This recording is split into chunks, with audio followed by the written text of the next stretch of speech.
सुप्रभात विद्यार्थ्यांनो, आज आपण मराठी व्याकरण म्हणजेच ग्रामर शिकणार आहोत आणि त्या ग्रामरमधला व्याकरणाचा एक चॅप्टर टॉपिक ज्याचं नाव आहे वाक्याचे प्रकार. तर आज आपण जे व्याकरण शिकत आहोत त्या व्याकरणाचं नाव आहे वाक्याचे प्रकार. तर नीट लक्ष देऊन शिकायचं आहे. अत्यंत महत्त्वाचा हा टॉपिक आहे. ह्या वर्षी तुमच्यासाठी म्हणजे इयत्ता 10वीमध्ये तुमच्यासाठी अतिशय कमी प्रमाणात व्याकरण देण्यात आलेलं आहे. वाक्याचे प्रकार आणि ह्याच वाक्याच्या प्रकारातला दुसरा एक भाग म्हणजे पार्ट आहे, तो म्हणजे वाक्य रूपांतर. असं हे ग्रामर आपण शिकणार आहोत. तर सर्वात प्रथम आता आपण सुरुवात करूया. वाक्य प्रकार म्हणजेच वाक्याचे प्रकार. तर लक्ष द्यायचं, स्क्रीनवरती तुम्हाला वाक्याचे प्रकार कोणकोणते आहेत ते दिसत आहेत. ज्याप्रमाणे मी तुम्हाला स्पष्टीकरण देते तेव्हा तुम्ही तिथे उदाहरणं वगैरे नीट वाचून लक्षात घेण्याचा प्रयत्न करायचा. तर अर्थाच्या अनुषंगाने वाक्याचे 4 प्रकार पडतात. अर्थाच्या अनुषंगाने म्हणजे काय? अर्थ याने मिनिंग. आता तुम्ही लास्ट इयर जे वाक्याचे प्रकार शिकलेला होतात त्यामध्ये रचना के अनुसार, हिंदीमध्ये जे ग्रामर होतं, रचना के अनुसार और अर्थ के अनुसार. तर अर्थाच्या दृष्टीने म्हणजे अर्थाच्या दृष्टीने जे वाक्याचे 4 प्रकार पडतात ते पुढील प्रमाणे आहेत. पहिला आहे विधानार्थी वाक्य, दुसरा प्रकार आहे प्रश्नार्थी वाक्य, तिसरा प्रकार आहे उद्गारार्थी वाक्य आणि चौथा प्रकार आहे आज्ञार्थी वाक्य. तर अर्थाच्या दृष्टीने असे हे वाक्याचे 4 प्रकार आहेत. त्यातला पहिला प्रकार आपण समजून घेऊया. तर पहिला प्रकार आहे विधानार्थी वाक्य, ज्याला आपण एकदम सोप्या भाषेमध्ये असं म्हणू शकतो की एक सिंपल सेंटेन्स, एक साधं सरळ असं वाक्य.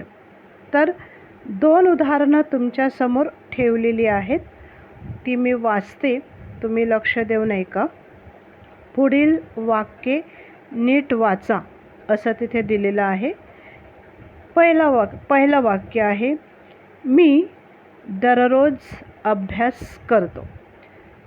तर बघा मुलांनो, इथे लक्ष द्यायचं आहे की पहिलं वाक्य, त्या वाक्यातून आपल्याला काय समजतं की एक मुलगा हा दररोज म्हणजे डेली रोज अभ्यास करतो. आता हे कुणातरी एका विद्यार्थ्याने, एका मुलाने आपल्या स्वतःच्या संदर्भात दिलेलं एक स्टेटमेंट आहे, एक वाक्य आहे की त्याला सांगायचं आहे की मी रोज अभ्यास करतो. तर ह्या वाक्यातून आपल्याला नाही कुठे कुणाला प्रश्न केलेला आहे असं समजून येत नाही. म्हणजे ह्या वाक्यातून असं प्रतीत होत नाही की त्यामध्ये क्वेश्चन आहे, प्रश्न विचारलेला आहे, किंवा ह्या वाक्यातून कुणाला तरी ऑर्डर केलेली आहे म्हणजे हुकूम दिलेला आहे किंवा कुणाला तरी रिक्वेस्ट केलेली आहे, अशा प्रकारचं हे वाक्य नाही आहे. तर ह्या वाक्यामध्ये कोणत्या तरी एका परिस्थितीबद्दल, एका सिच्युएशनबद्दल एक स्टेटमेंट दिली गेलेली आहे. एक साधं सोपं असं वाक्य तयार करण्यात आलेलं आहे की मी दररोज अभ्यास करतो. तर अशी जी वाक्य असतात अशा वाक्यांना विधानार्थी वाक्य असे म्हणतात. आता दुसरं उदाहरण बघा. दुसरं वाक्य, शाळा म्हणजे दुसरी माता होय. आता बघा, हे जे वाक्य आहे हे एका शाळेबद्दल, एका स्कूलच्या बाबत केलेलं एक विधान किंवा एक स्टेटमेंट आहे की शाळा म्हणजे आपली दुसरी माता आहे. तर हे शाळेबद्दल केलेलं एक विधान, एक साधं सोपं, सगळ्यांच्या लक्षात येईल, सगळ्यांना त्याचा अर्थ समजेल असं केलेलं एक स्टेटमेंट आहे. आणि म्हणून अशा वाक्यांना, म्हणजे ज्या वाक्यामध्ये फक्त एखाद्या स्थितीबद्दल, एखाद्या वस्तूबद्दल, एखाद्या व्यक्तीबद्दल जे एक स्टेटमेंट केलं जातं, एक विधान केलं जातं, त्या वाक्यांना विधानार्थी वाक्य असे म्हणतात. तर वरील वाक्यात विधाने म्हणजे स्टेटमेंट्स केली आहेत, म्हणून अशा वाक्यांना विधानार्थी वाक्ये म्हणतात. तर पुन्हा एकदा लक्षात घ्या, मी दररोज अभ्यास करतो आणि शाळा म्हणजे दुसरी माता होय.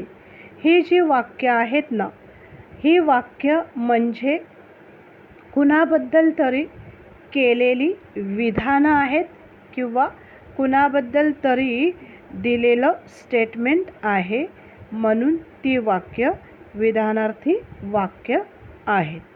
ओके. आता ह्याचे अजून एक्झाम्पल्स आपण नंतर पाहणार आहोत. तर आता दुसरा वाक्याचा प्रकार आहे प्रश्नार्थी वाक्य. प्रश्नार्थी वाक्यातलं पहिलं उदाहरण बघा. हे पुस्तक तुला कोणी दिले?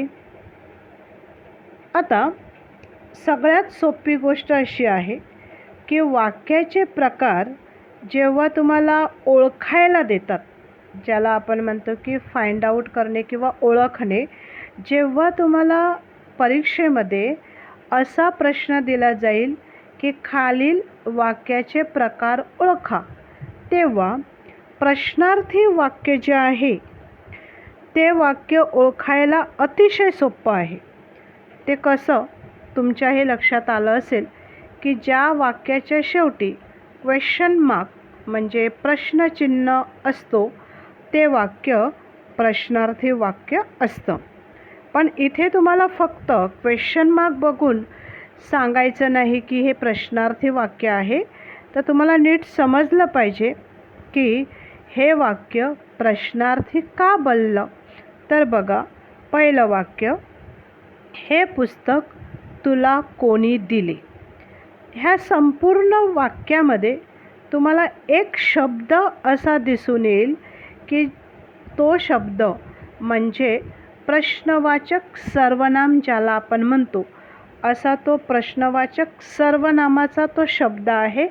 आणि ज्या शब्दामुळे, म्हणजे त्या शब्दामुळे हे वाक्य प्रश्न बनलेलं आहे, हे प्रश्नार्थी वाक्य आहे.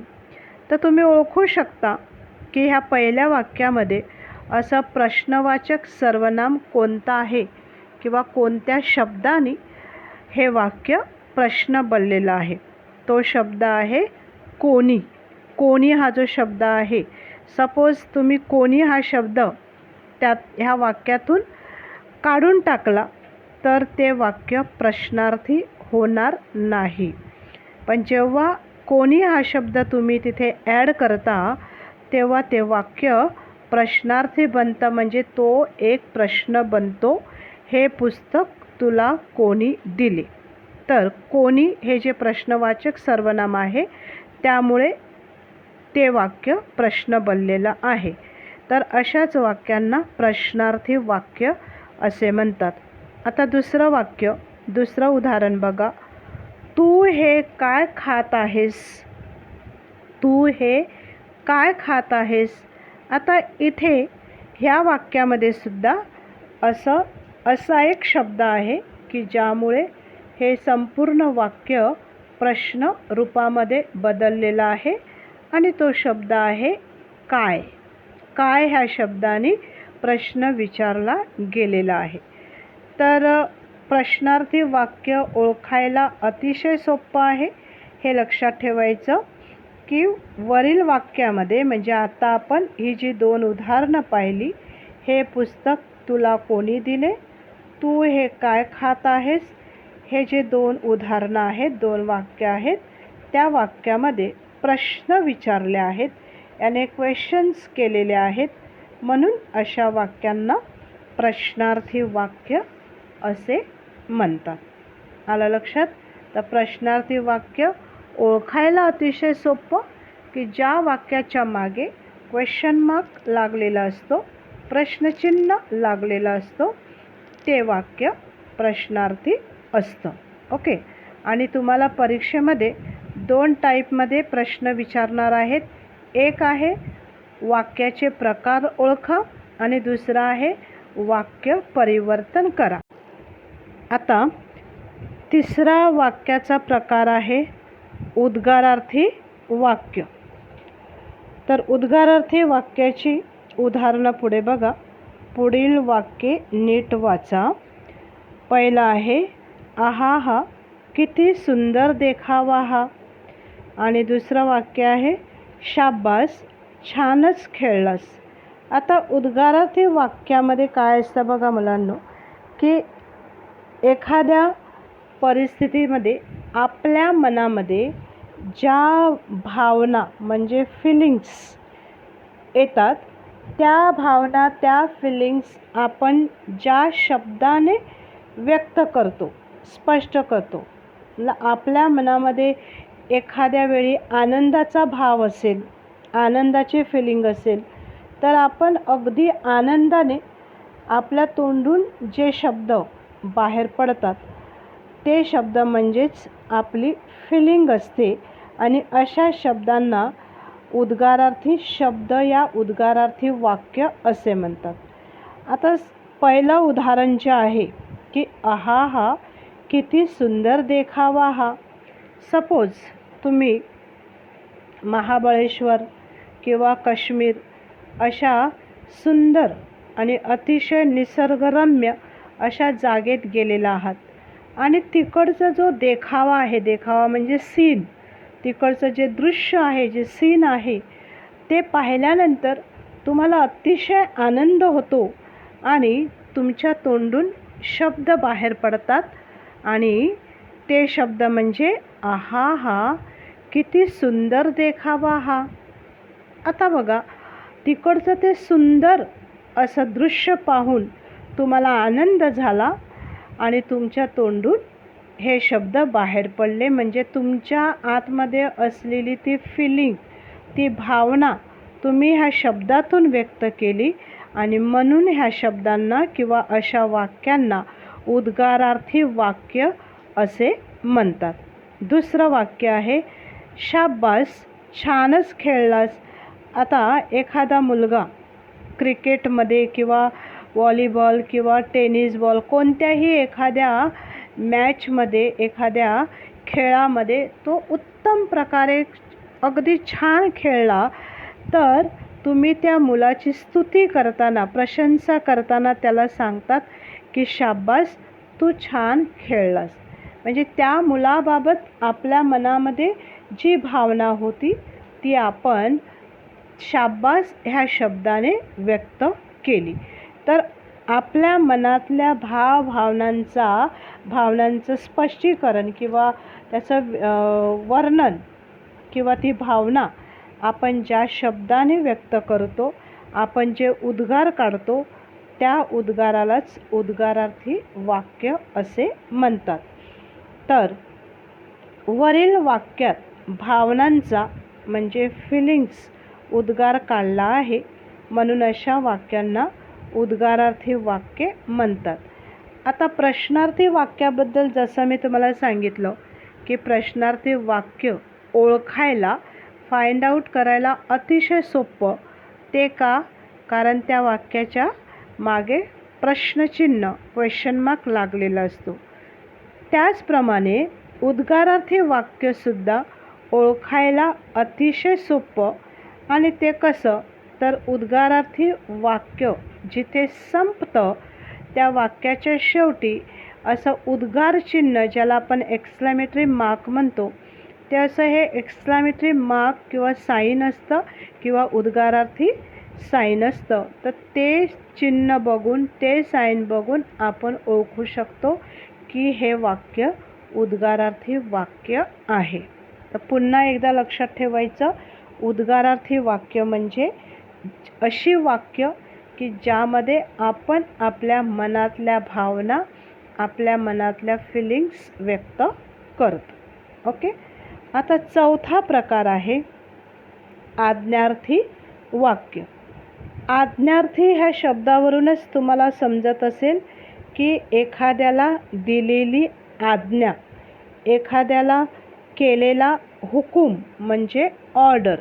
आता ही वाक्य बघा, ह्या वाक्यामध्ये, आज्ञार्थी वाक्यामध्ये जवळजवळ 3 ते 4 वाक्यांचा समावेश होतो, म्हणजे प्रकारांचा समावेश होतो. तर कसा, आज्ञार्थी वाक्यामध्ये एक परवानगी वाक्य म्हणजे परमिशन ज्या वाक्याने आपण मागतो त्या वाक्याचा पण ह्याच्यामध्ये समावेश होतो. दुसरा, आपण प्रार्थना करतो म्हणजे देवाला आपण प्रार्थना करतो किंवा एखाद्याला आपण रिक्वेस्ट करतो, विनंती करतो, तर ती विनंती वाक्यसुद्धा ह्या आज्ञार्थी वाक्यामध्ये येतात. किंवा एखाद्याकडून तुम्ही एखाद्याला आपण ऑर्डर देतो, म्हणजे एक राजा आपल्या सेवकाला, आपल्या नोकराला ऑर्डर देतो की जा माझ्यासाठी पाणी घेऊन ये, तर ती झाली ऑर्डर किंवा हुकूम. आणि अजून एक आज्ञा. आज्ञा आणि ऑर्डर म्हणजे आज्ञा आणि हुकूम ह्याच्यामध्ये फरक आहे. आज्ञा म्हणजे काय, तुमची आई तुम्हाला सांगते की अरे जा अभ्यासाला बस, किंवा शिक्षक तुम्हाला सांगतात की चला मुलांनो शांत बसा, तर ती आज्ञा झाली. तर अशी जी वाक्य असतात ती वाक्य आज्ञार्थी वाक्यामध्ये येतात. आता इथे आपल्याला 2 एक्झाम्पल्स, 2 वाक्य दिलेली आहेत, ती आपण नीट वाचूया. पहिलं आहे तू आत्ता पळत जा. म्हणजे एका व्यक्तीने दुसऱ्या व्यक्तीला दिलेली ही आज्ञा आहे की तू आत्ता पळत जा. आणि दुसरं आहे मधू अभ्यास कर. सपोज इथे आई, आपण असं समजूया की आई आपल्या मुलीला मधूला सांगते अभ्यास कर, म्हणजे आईने त्या मधूला दिलेली ही आज्ञा आहे.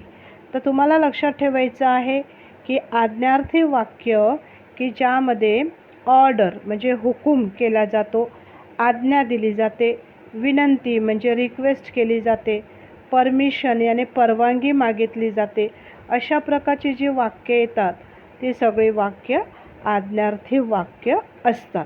तर वरील वाक्यात आज्ञा म्हणजे ऑर्डर केली आहे, म्हणून अशा वाक्यांना आज्ञार्थी वाक्य असे म्हणतात.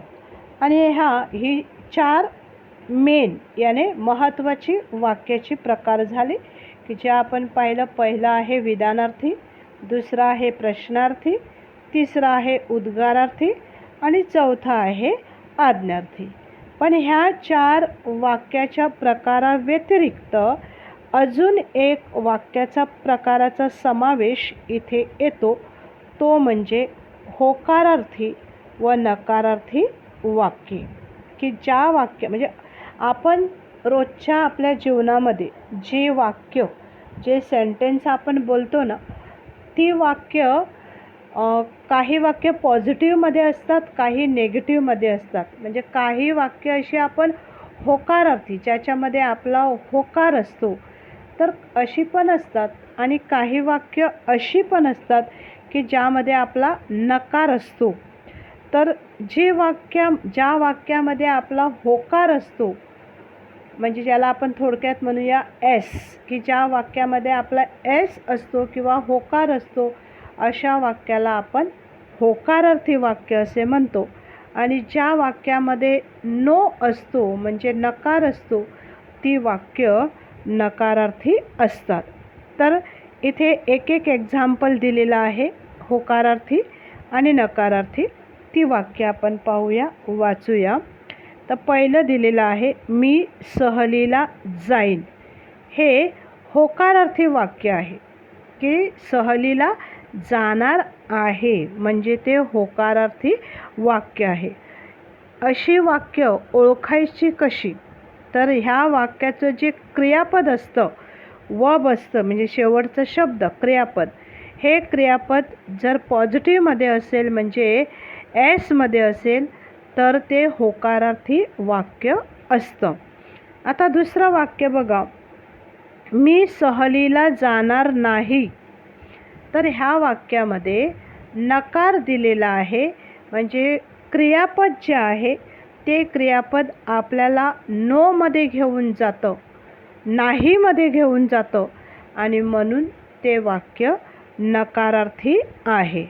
तर लक्षात ठेवायचं आहे, होकारार्थी आणि नकारार्थी वाक्य ओळखायची कशी? तर होकारार्थी वाक्यामधलं त्या वाक्याचं जे क्रियापद असतं ते नेहमी पॉझिटिव्हमध्ये जातं म्हणजे तिथे आपला होकार असतो, आपली मान्यता असते म्हणजे ते एसमध्ये जातं ते वाक्य. आणि नकारार्थी वाक्य कसं असतं तर ते नेगेटिव्हमध्ये जातं, नोमध्ये जातं, तिथे नकार दिलेला असतो. तर अशी वाक्य नकारार्थी वाक्य असतात. तर बघा मुलांनो, मी अशी अपेक्षा करते की तुम्ही हे ग्रामर, हे व्याकरण अतिशय लक्ष देऊन ऐकलेलं असेल आणि असं जर असेल तर तुमच्या लक्षात ते आलं असेल नक्कीच. तर पुन्हा एकदा वाक्याचे एकूण 4 प्रकार. पहिलं वाक्य विधानार्थी, की ज्यामध्ये फक्त एक स्टेटमेंट दिलेलं असतं कोणत्या तरी स्थितीबद्दल किंवा एखाद्या वस्तूबद्दल, एखाद्या व्यक्तीबद्दल फक्त स्टेटमेंट असतं, विधान केलेलं असतं, ते विधानार्थी वाक्य. त्यानंतर दुसरं आहे प्रश्नार्थी वाक्य, की ज्यामध्ये प्रश्न विचारला गेलेला असतो, क्वेश्चन विचारलेला असतो, त्या वाक्याच्या प्रकाराला प्रश्नार्थी वाक्य म्हणतात. तिसरं आहे उद्गारार्थी वाक्य, की अशी वाक्य की ज्यामध्ये आपल्या मनातल्या भावना, फिलिंग्स व्यक्त केलेल्या असतात. आणि चौथा आहे आज्ञार्थी वाक्य, की ज्यामध्ये आज्ञा दिली जाते, हुकूम याने ऑर्डर, रिक्वेस्ट याने विनंती किंवा परमिशन म्हणजे परवानगी मागितली जाते. अशी जी वाक्य असतात त्या वाक्याला आज्ञार्थी वाक्य असे म्हणतात. आणि शेवटी होकारार्थी व नकारार्थी, की अशी वाक्य की ज्या वाक्यामध्ये होकार असतो, एस असतो किंवा ती वाक्य पॉझिटिव्ह असतात ती होकारार्थी, आणि ज्या वाक्यामध्ये नकार दिलेला असतो किंवा नो असतो अशी वाक्य नकारार्थी वाक्य. ओके.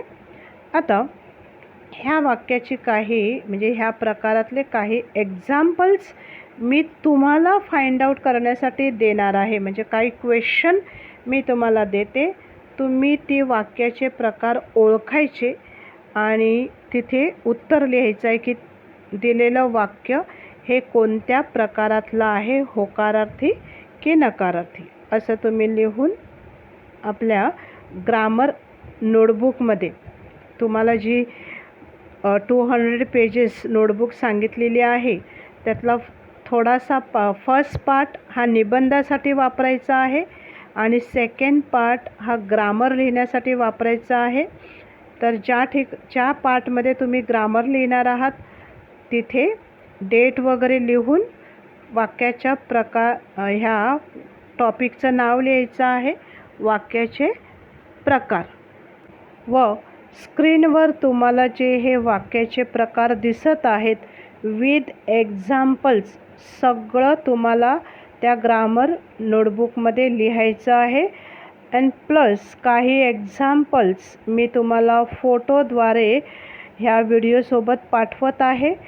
ती एक्झाम्पल्स लिहून त्याची उत्तरं याने आन्सर्स तुम्हाला स्वतःला लिहायची आहेत आणि मला चेकिंगसाठी पाठवायची आहेत. आलं लक्षात? तर ग्रामरची नोटबुक सर्वांकडे असली पाहिजे. एक पाठ निबंध लिहिण्यासाठी वापरायचा आणि एक पाठ ग्रामर लिहिण्यासाठी. सुंदर चांगल्या अक्षरामध्ये हे लिहायचं आहे पूर्णपणे विथ एक्झाम्पल्स, आणि होमवर्कसाठी देण्यात आलेलं आहे ते सुद्धा व्यवस्थितपणे लिहून काढायचं. ह्यानंतर आपण बघणार आहोत वाक्य रूपांतर, जे आपण ह्यानंतरच्या व्हिडिओमध्ये शिकणार आहोत. Okay, thank you.